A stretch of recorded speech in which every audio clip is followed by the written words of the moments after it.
Les marchés immobiliers français et monégasque attirent des investisseurs du monde entier. Ces deux pays ont la particularité de ne poser aucune restriction à l'investissement immobilier effectué depuis l'étranger. Je suis avec Valérie Gaillard de la direction de l'ingénierie patrimoniale à Paris pour parler structuration de l'acquisition d'un bien immobilier, un sujet que nous évoquons très régulièrement avec nos clients français et étrangers. Bonjour Valérie. Bonjour Lorenzo. Valérie, quelles sont selon toi les bonnes questions à se poser avant de faire une acquisition immobilière ? Dans ce type d'investissement, je citerai 3 éléments. La première question à se poser est celle de la finalité du bien. Est-ce un bien dont on se réserve la jouissance ou qui va être loué ? Il peut aussi s'agir d'un bien à usage mixte, comme par exemple une maison de vacances, occupée quelques semaines dans l'année et louée le reste du temps. La seconde question à se poser est celle de la transmission du bien. Est-ce un bien qu'on souhaite transmettre à ses enfants ? Comment ? À quelle échéance ? Enfin, j'y citerai un dernier point qui est celui relatif aux modalités de financement de l'acquisition du bien et des flux financiers qui en résultent. Et quelles sont les modalités qui peuvent être envisagées en termes de structuration juridique ? Alors effectivement, c'est une question importante à se poser. La structuration la plus simple, c'est une acquisition à titre personnel. Une autre solution peut être la création d'une société ad hoc, créée pour les besoins de l'opération, comme par exemple une société civile immobilière, la SCI, qui est la référence en la matière immobilière. Enfin, certains acquéreurs peuvent être désireux d'utiliser une structure déjà existante. Quel que soit le mode envisagé, il est important d'avoir une approche sur mesure pour répondre au mieux à ces objectifs. Il arrive parfois qu'on nous demande s'il est possible d'acquérir un bien immobilier en France avec une société étrangère.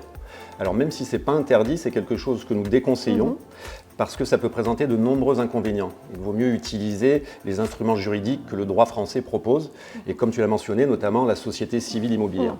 En pratique, chaque fois que plusieurs personnes voudront réaliser un investissement ensemble, elles auront tendance à utiliser cet instrument juridique extrêmement pratique. Par exemple, un achat en couple, ou un achat en famille, ou un achat en plusieurs investisseurs. Et la création de la SCI peut être motivée pour diverses raisons, notamment la simplification de la gestion, la protection du patrimoine ou encore la facilitation de la transmission. Oui, tout à fait. D'ailleurs, les associés de la SCI disposent d'une grande liberté dans la rédaction des statuts et du coup l'organisation de la société. Par exemple, dans une société civile, dans une SCI familiale, qui est quelque chose que l'on rencontre fréquemment, il est possible d'organiser la gestion à travers l'organisation des statuts, de la confier aux parents qui sont gérants, tandis que les enfants peuvent être propriétaires de tout ou partie des parts de la société. Donc ça permet en fait de différencier le pouvoir qui appartient aux gérants de la propriété qui appartient aux associés.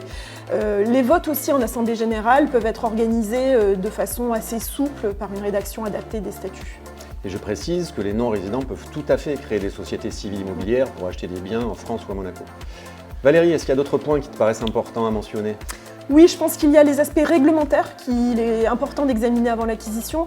Dans certaines villes, comme par exemple à Paris, il existe des restrictions à la location saisonnière ou de courte durée, donc autant vérifier cet aspect-là avant l'acquisition.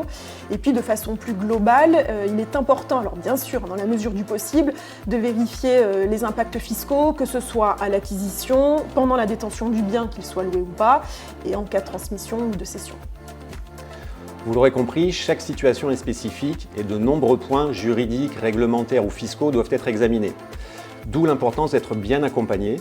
C'est ce que nous faisons au quotidien avec nos clients, aux côtés de leurs conseillers personnels, avocats et notaires. Merci Valérie. Merci Lorenzo.